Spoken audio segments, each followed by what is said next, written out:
gyvai iš studijos ir vėl sveikinasi su jumis. Tik dabar mes turime visai kitą pašnekovą, tai yra produktų fotografė Giedrė Klimaitytė. Labą dieną. Taip.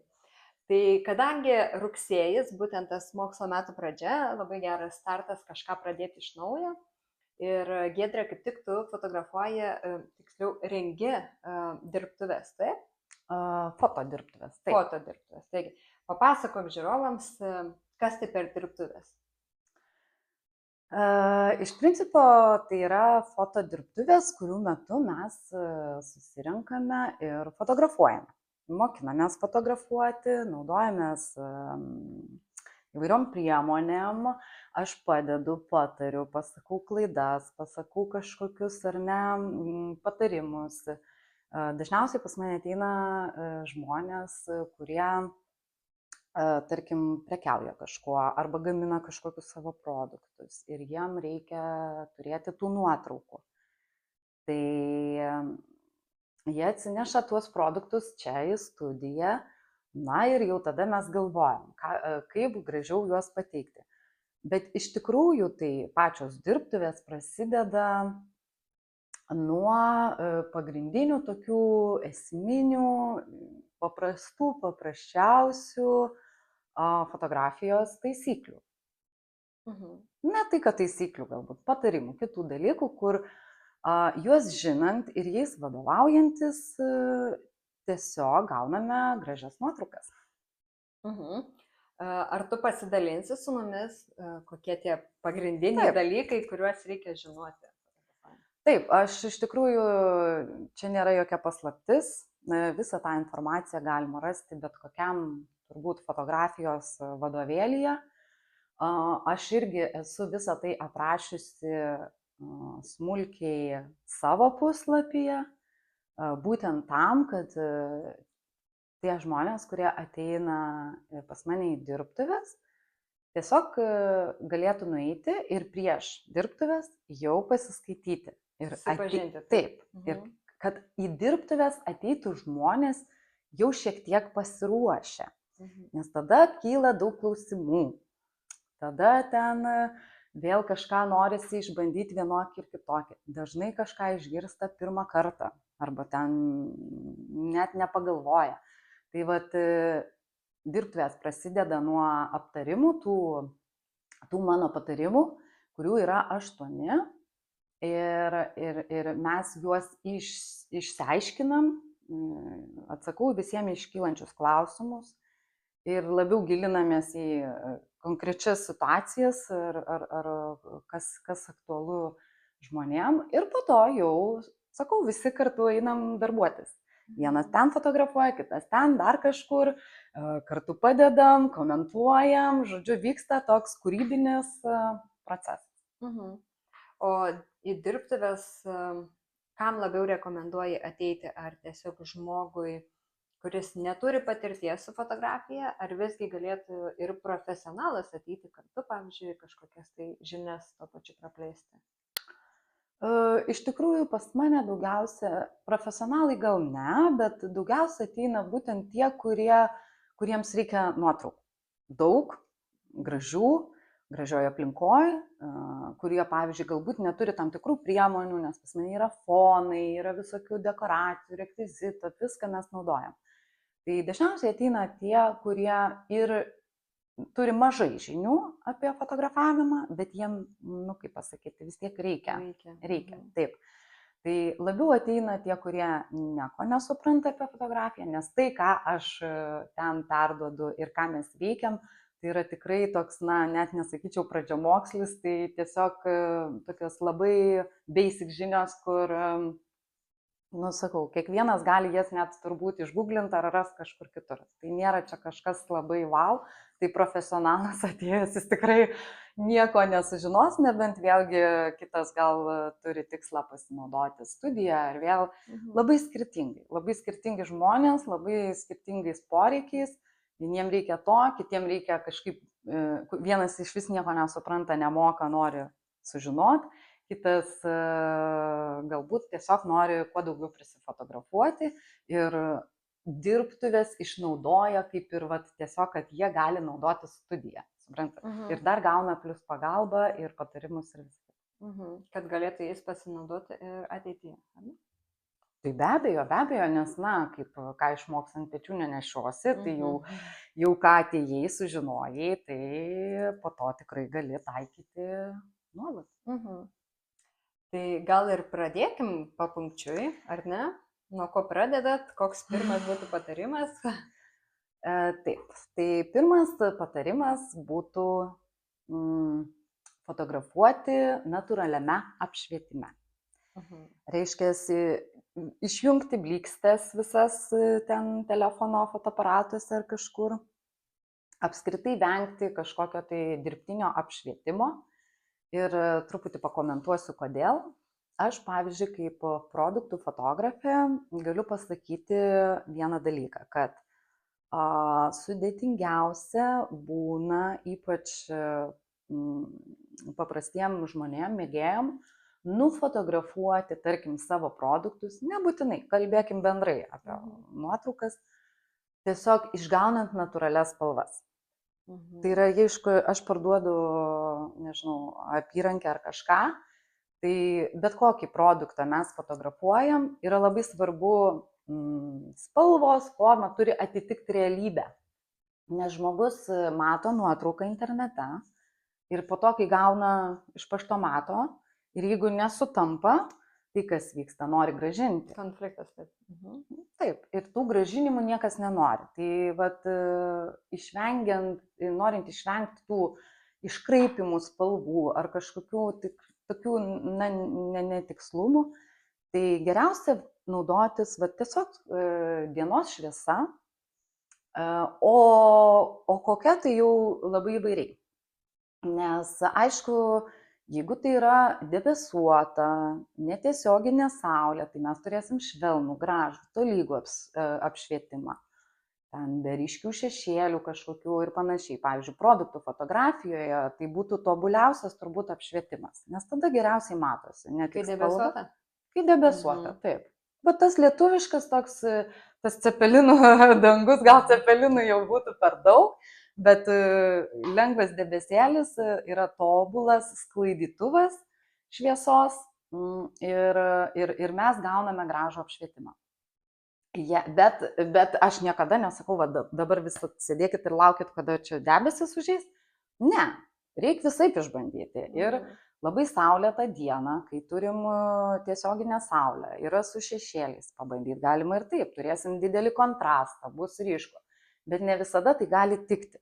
Bet šiaip jeigu fotografuojam, gal kažkokias savo nuotraukas darom, ar meninės, ar tiesiog socialiniam tinklam, tai čia nuo poreikio, kaip sakant, labai priklauso, kam ko reikia, bet tikrai galima fotografuoti ir žaisti su šešėliais. Pavyzdžiui, aš labai mėgstu tą daryti, bet vėlgi su šviesa reikia mokėti kartais elgtis ir ją kartais pakontroliuoti. Tai yra tam visokių būdų, bet paprasčiausia, tai sakau, jeigu yra apsiniaukę, debesuota, tai lengviausia. Jeigu namuose, tai mes labai paprastai galim. Saulė šviečia, prieinam prie lango, ar ne, viską fotografuojam prie lango, kad būtų kuo daugiau to šviesos ir tiesiog užtraukiam užuolaidą. Ir ta užuolaida bus jums kaip debesėlis. Dieninė. Dieninė, taip, dieninė užuolaida, kuri lygiai taip pat truputį išsklaido ir padaro tą švelnų apšvietimą. O jeigu visgi reikėtų, nutinka taip, kad reikia man vakare pasidaryti nuotrauką. Kaip tada? Nes, kaip ir dienos šviesos nebėra. Ką reikėtų tada daryti? Laukti ryto.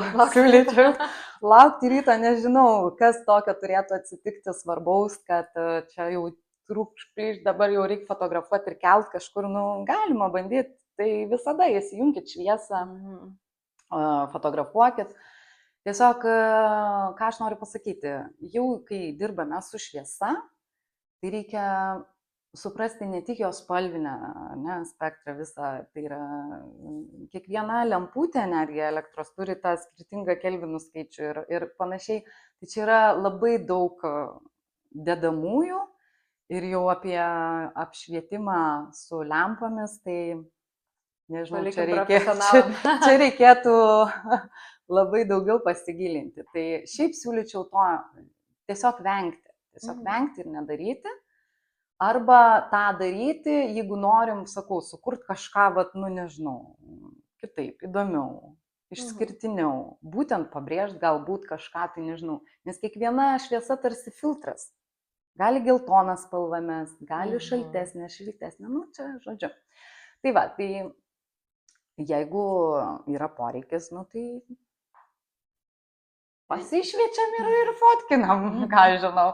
Bet iš tikrųjų tai geriau palaukti rytą, siūlyčiau. Ir tikrai turėsim gerokai kokybiškesnį variantą. Gerai. Toliau, koks kitas būtų patarimas? Kitas patarimas bus apie kompoziciją. Čia sudėtingiausia, man atrodo. Skamba, tai jisai taip įdomiai, nes kompozicija yra, žinot, su kompozicija galima irgi ilgai žaisti, bet yra pagrindinė tokia kompozicijos taisyklė, kurią labai siūlau vadovautis.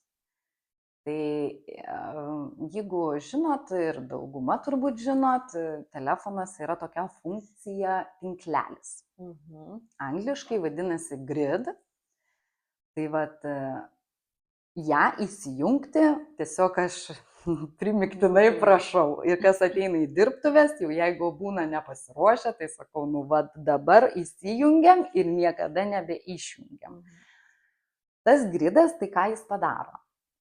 Jisai ten tiesiog linijos suskirsto kadrą į 3 lygias horizontales ir vertikales juostas. Tai tos linijos ir yra mūsų pagalbininkas. Nes kompozicijos taisyklė ir sako, kad reikėtų fotografuojant taip tą telefoną, jeigu šiuo atveju telefonu fotografuojam, ieškoti tos pozicijos, kampo ir visko, kad fotografuojami objektai, daiktai ar kažkas, ką mes fotografuojam, būtų būtent ant tų linijų. O dar geriau tų linijų susikirtimo taškuose. Tai pavyzdžiui, jeigu dėliojam kompoziciją, pavyzdžiui, norim padaryti gražų kadrą, ar ne, turim vieną stiklinę, turim antrą stiklinę, ten dar kažką, už jų ten kitas kažkoks vaizdas. Tai ir yra kadras, tai viena stiklinė turėtų būti ant vienos linijos, kita ant kitos. Tada, pavyzdžiui, stalo apačia, ar ne, ant apatinės horizontalios linijos, o pavyzdžiui, stiklinių viršus ant horizontalios viršutinės. Ir žodžiu, viską dėlioti taip, kad būtų ant tų linijų arba jų susikirtimo taškuose. Reiškia, horizontai, visokios įstrižainės, kažkokios dar kažkas, ar ne, jeigu ten gamtoj medžiai ir panašiai, tai viską būtent taip komponuoti kadre ir dėlioti, stengiantis, kad būtų ant tų linijų. Tai tada kadras bus toks harmoningas, ar ne? Kompoziciškai teisingas. Taip. Ir jisai yra malonus žiūrėti. Tiesiog toks balansas atsiranda ir nesudėtinga, nes nebūna, kad kažkas taip žiūri į nuotrauką ir kažkas griūna, krenta arba, pavyzdžiui, blaško. Dar pakalbėsim apie kitus dalykus irgi, kurie gali blaškyti. Yra labai daug dedamųjų, ko, pavyzdžiui, nereikėtų daryti, norint būtent, kad akcentas būtų į kažkokį konkretų daiktą.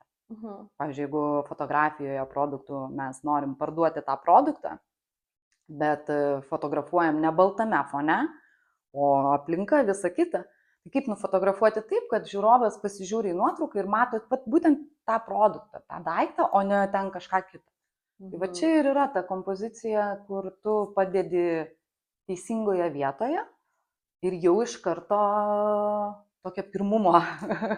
Akis pamatytų tai, ką reikia, ne? Taip. Ir tiesiog gražiai žiūrisi. Gražiai žiūrisi. Gerai, kompozicija. Kompozicija. Taip. Tai čia antras buvo, taip? Trečias dabar. Trečias. Gerai, prisiminiau trečią. Trečias bus 3 kadrų taisyklė, sakykim taip. Vėlgi galim kalbėti apie tą pačią stiklinę. Jeigu jau pradėjau ar ne, tai turim stiklinę. Ir visada aš sakau, kai kažką fotografuojat, pavyzdžiui, susidėliojote kadrą. Nes žinot, fotografijoje tai nėra, kad tai mygtuką paspaudžiau ir viską. Tai čia yra paskutinis veiksmas, kurį tu iš tikrųjų padarai.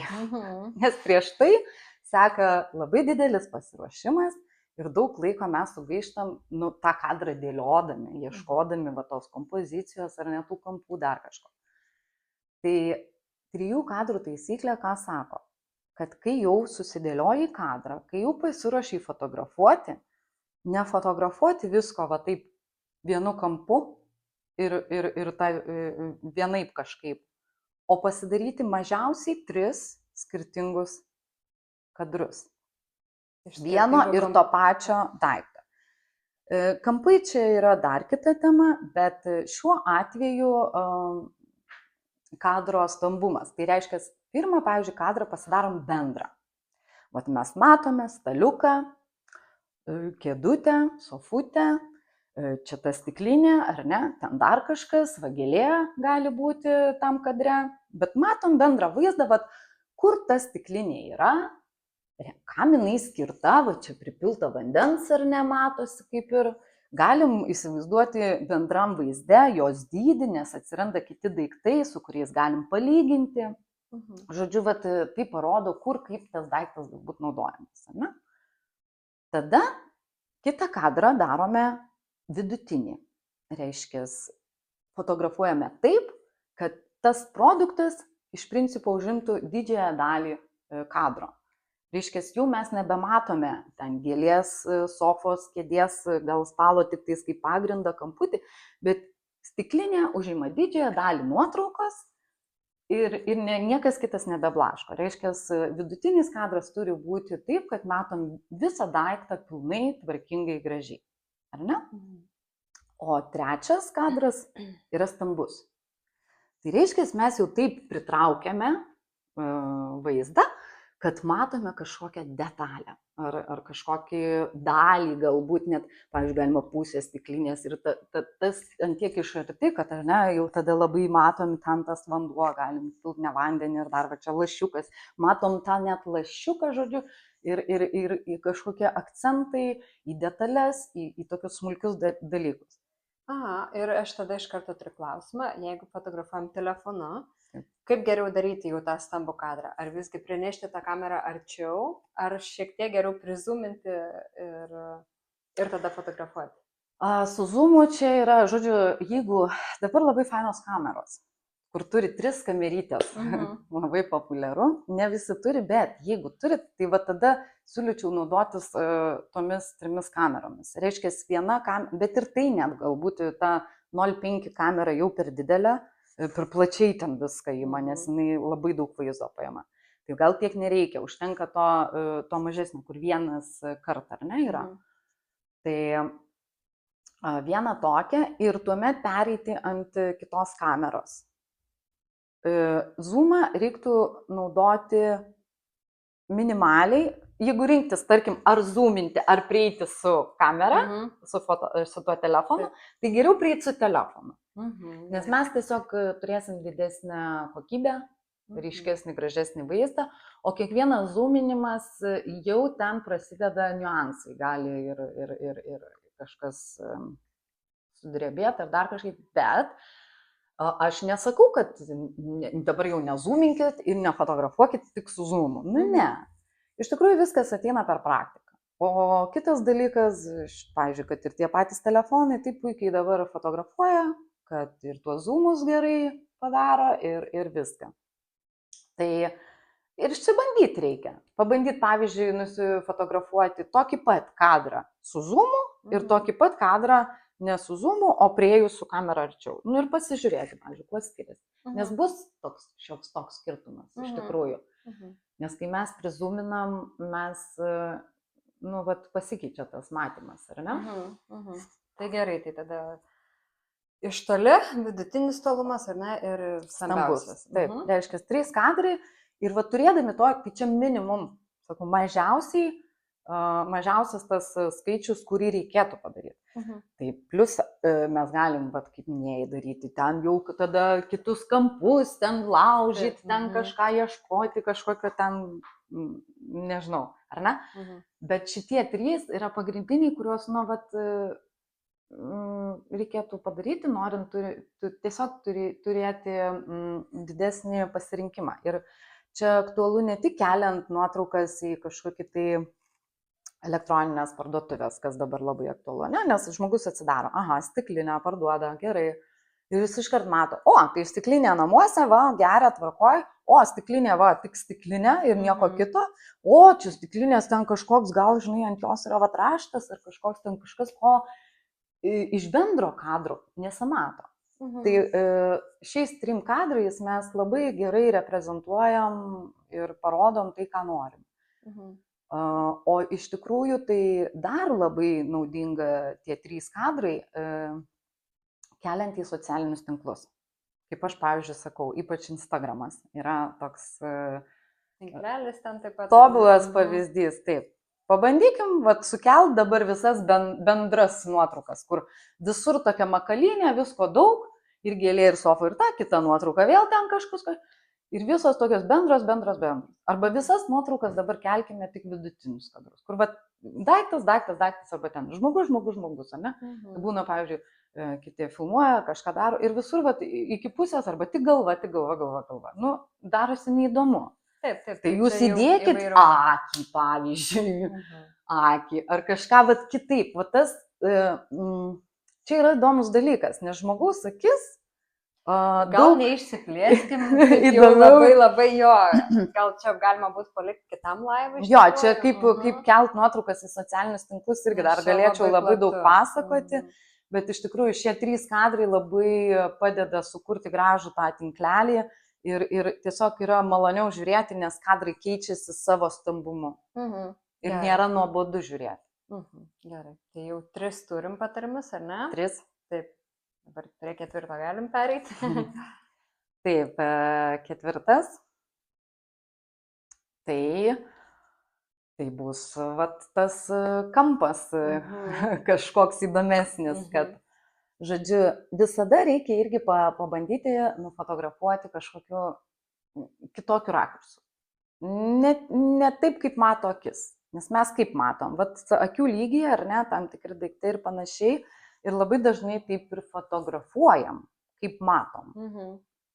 O reiktų pabandyti kartais pažaisti ir pakreipti kamerą galbūt, iškelti viršų iš aukštai, arba kaip tik iš labai žemai ten, kad ir ne. Kas tada įvyksta? Tada mūsų akis mato tai, ko šiaip neįpratus matyti. Nes mes nežiūrim taip kažkaip taip, žinai, arba ten iš apačios pasikreipia, ar ten vėl kažkaip. Čia yra toks momentas, kad tu per nuotrauką gali parodyti kažką kitaip, negu mes matom. Ir tas labai kartais užkabina. Tas pažaisti su rakursais, su tais kampais. Visai kitas vaizdas matosi, man. Įvairovė ta pati. Taip, įvairovė. Tiesiog kartais net gaunasi taip, kad nesuprasi, kas toj nuotraukoje, kol tu neįsižiūri, ar ne? Nes toks keistas kampas, tik reikia čia labai atsargiai žiūrėti, kad negriūtų ir nevažiuotų.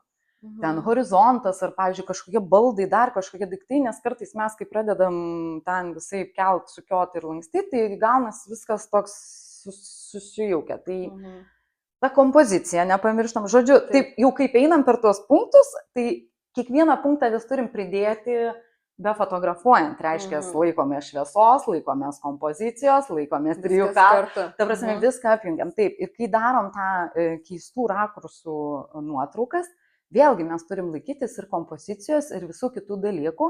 Reiškia, linijos neturi kažkur ten visai pabėgti, ar daiktai atrodo, kad, žinai, jie krenta nuo to stalo, nes galima ir taip nufotografuoti. Tai tada galima bandyti ir taip, aišku. Bet koks rezultatas gausis, tai nežinia. Bet pabandyti tikrai siūlyčiau kampus pagaudyti. Gerai, toliau. Toliau atsinešiau, nes nes neturiu kaip kitaip parodyti, galvoju, bet gal žino žmonės, yra spalvų ratas, aš nežinau, gal prinešiu, parodysiu, nes truputį pašnekėsiu, čia žodžiu, spalvų ratas, ar ne, tai yra kas tas spalvų ratas. Į Google įvedus tikrai rasit jį ir visur. Iš principo, kas tai yra?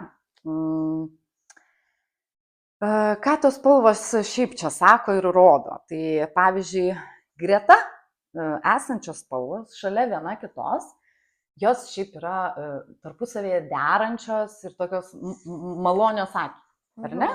Tarkim, tai jeigu mes turime, šiuo atveju akivaizdžiai matau, šalia, ar ne, turime geltoną, sofą, geltoną ir šalia žalias. Šitos dvi spalvos, jos yra šalia, tai jas mes galime kartu dėti į kadrą. Ir tarkim, jeigu turim geltoną kažkokį daiktą... Nesipjaus jos kartu, ne? Jo, jos žiūrėsis maloniai. Tai jeigu turim geltoną daiktą, tai ką mes galim prie geltono derinti, kokį kitą spalvą. Matom žalią, oranžą. Va šitas tinka. Nes kaip yra su spalvom?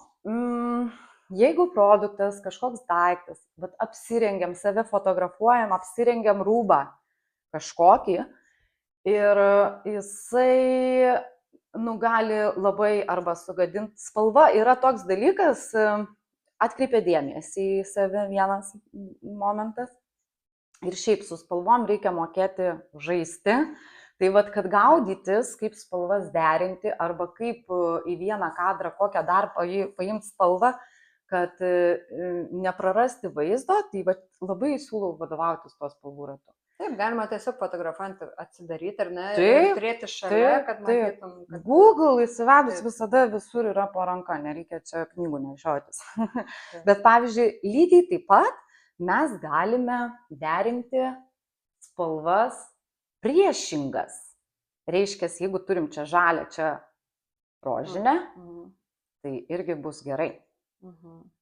Čia jau bus toks kontrastas. Čia bus, kaip tik atkreips dėmesį, paryškins, sustiprins vaizdą. Reiškia, jeigu čia viskas taip dera, čia viskas taip maloniai, švelniai, tai priešingose pusėse jau mes tokį galim stipresnį kažkokį žinutę ar poveikį kažką padaryti. Tai fotografijoje, ypač kai, tarkim, aš irgi fotografuoju, tai naudoju ir fonus, ir kitus visokius daiktus. Daug yra dekoracijų, rekvizito, visko, tai tuo momentu reikia atsižvelgti. Taip, spalvų ratas visur jisai realiai pas mus. Tiek drabužiniai, tiek fotografuojant, bet kur. Taip. Tai mes dažnai nesusimastom, bet netgi, jeigu drabužiniai irgi galim kartais atsivertę pasižiūrėti, kaip čia kokią rankinę, ar diržą, ar auskarus, ar dar kažką detalių priderinti, nes galima labai žaismingai ir gražiai sužaisti, nesugadinant vaizdo, bet galima, kartais nelabai pataikyti. Taip. Bet čia vėlgi labai plati tema. Labai. Čia kiekvienas mano punktas, aš čia taip trumpai pasakau, kad čia net nežinau, reikia ateiti į dirbtuves, kad, žodžiu, pasigilinti ir tuo labiau, kad mes tą ir darom, mes realiai praktiškai viską darom, taip, imam, dėliojam ir bandom ir fotografuom, ir kai tu darai, tada žymiai greičiau išmoksti ir supranti ir tą pritaikai. Taip. Gerai, ir kiek mums liko dar? 2? 3? 3? Nežinau. Taip, tai turėjom spalvų ratą, toliau kažką būsiu turbūt praleidus. Aš manau, kad labai svarbu tai, kad kas mus dabar filmuoja, tai stovas, ne? Nes drebančias stovas, jo, galima apie stovą pašnekėti. Stovas yra paskutiniai, čia aš vietoj įrašęs, bet tokį kaip jau, žinai, svarbu akcentą, nes, kaip, stovą ne visi turi. Pradėkime nuo to, bet pavyzdžiui, pas mane ateina žmonės, kuriem tas yra aktualu ir aš visada labai rekomenduoju. Ypač, pavyzdžiui, kai mes dirbam ir pasistatom stalą, čia dėliojam kadrus, produktus, viską ir jų, pavyzdžiui, turim ne vieną, o 10, 20, 50, gal net 100. Tai jūs įsivaizduokit, kaip sunku tą kamerą kiekvieną kartą galų gale norint išlaikyti nuoseklumą, reikėtų laikytis tos pačios tam tikros kompozicijos arba kameros galų gale padėties. Tai yra labai patogu, pasistatei kamerą, kuri stabiliai stovi ir jau ten dėlioji. Padėjai vieną paukštą, padėjai kitą paukštą. Ir palengvina, ne? Palengvina, be abejo palengvina. Be galo. Kitas dalykas, ranka nedreba. Dar kitas dalykas, jeigu mes save fotografuojam, tai mums tas daug paprasčiau negu ten selfius, ar ne, ir matom dar rankos gabalą. Tai žodžiu, stovas visom prasmėm gelbsti labai, tik mes nepratę gal kartais galvom, tai čia statyti, bet reikia prasti ir iš tikrųjų, kai pranti, tai tas stovas tampa tiesiog, tu negali jau kitaip. Tuo labiau, kad sakau, kokybė ir visa kita tikrai labai jaučiasi. Ir dar prisiminiau punktą, kurį praleidom. Dar stovą pasakysiu, jeigu jau neturi stovą ir, nežinau, negali įsigyti ir panašiai, ir viską fotografuoja ranka ir panašiai, tai visada siūlau ranką atremti kažką, arba alkūnę, į stalą geriau, čia minkšta, bet į stalą, ar kažkur, kad stabiliai būtų. Riešą ar į riešą padėti ir tada fotografuoti, kad ta ranka nedrebėtų, kad nejudėtų. Nes, vėlgi turime sugadintus kadrus papą. Taip, išsilieja. Išsilieja, jo. Ir dar ką prisiminiau, kurį praleidau, tai foną. Žodžiu, ne visi tikrai namuose ar kažkur turim tą fotogenišką aplinką, kur imiu ir fotografuoju, nes čia tik vaizdas wow. Tikrai ne. Dažniausiai gyvenam apsikuitę, apsivėlę ten, viską reikia patraukti, viską pastumti, čia tiek ruoštis. Tai paprasčiausias dalykas yra naudoti fonus. Pačius paprasčiausius, popieriaus lapus, yra įvairiausių spalvų, kiek tik nori. Galima nebūtinai popierinius. Yra medžiagų, galima kaip audeklą, visokiausių variantų. Ir kas vyksta, kai turim fonus, tai aišku, vienas iš tų daugiausiai naudojamų, populiariausių, estetiškiausių ir švariausių yra baltas fonas, kuris tiesiog atskleidžia visą produkto ir spalvą, ir formą, ir tekstūrą, ir faktūrą. Žodžiu, jau ten viską, nes tu nieko kito nematai, tik tais produktą. Pavyzdžiui, visose elektroninėse parduotuvėse, kodėl sako, baltam fone turi būti. Nes iš tikrųjų jis yra švarus, neblaškantis ir netrukdantis. Nes jeigu mes nemokam, pavyzdžiui, spalvų rato, nemokam derinti tų spalvų, turim geltoną produktą ir padarom kažkokiam fone, kur tos spalvos pjaunasi, tai bus tiesiog, žmogus negalės tai žiūrėti, jį atbaido iš karto, o baltas yra švara, toks švaru, gražu. Tai toks pats paprasčiausias turėti tą baltą foną, jeigu to reikia, aišku. Bet lygiai taip pat mes, tarkim, su spalvų fonu, spalvų ratu galim žaisti turėdami daug spalvų. Ir kuo daugiau fonų turim skirtingų spalvų, tuo daugiau mes turim tų galimybių. O foną labai paprasta. Priėjau prie lango, pasidėjau foną, prašau, fotografuok. Nieko ten daugiau kažko ypatingo ir nereikia. Įdomus visi punktai. Ar nieko nepraleidom? Manau, ir paminėjom visus. Dar vienas. Paskutinis. Nežinau jau kiek pasakiau, iš tikrųjų. Daugiau tai nemažiau. Tai dar vienas. Ir paskutinis, žodžiu, ir turbūt irgi vienas svarbiausių. Čia visi svarbus, bet šitas be galo. Tai yra pasiruošimas įrangos ir būtent to produkto. Tai jeigu kalbam apie įrangą, tai kamera. Nusivalyti ją reikia. Čia jau taisyklė išmokta. Į sijoną, į maikutę, į kažkur. Nežinau, tiek daug sugadintų kadrų yra, kai žmonės tiesiog nenusivalo kameros, baisu žiūrėti. Taip, nes ir spalvas neatsiskleidžia tada. Spalvas, toks kaip perūka, kažkas tai. Ir čia taisyklė numeris 1, nes kai ateina, nežinau, daugiau negu 50%, tai turi šitą problemą. Fotkina, ateinu, žiūriu, kas čia dabar. Kamerą nusivalom, tada ir tą reikia įprotį turėti. Ir nu, apskritai, paėmiai kažką savo asmeniškai fotografuoji ar kažkur nori kelt, nusivalai kamerą, tada dirbi. Tai čia vienas dalykas. Ir lygiai tas pats galioja tiem patiem produktam, ar nebūtinai, žmonės irgi, bet žodžiu, ta tokia higiena ir tvarka. Reiškia, ypač jeigu produktus mes fotografuojam, tai supraskit, tas produktas jis turi būti idealiai švarus. Jį reikia nuvalyti, nušluostyti, tiesiog nublizginti. Kitas dalykas, būna, pavyzdžiui, dažnai produktas turi pakuotę. Ir žiūrėk, barkodas ten lenda, kažkokios etiketės, kažkokie dar ten, tokie, vat, kurių tokiuose nuotraukose turėtų nesimatyti.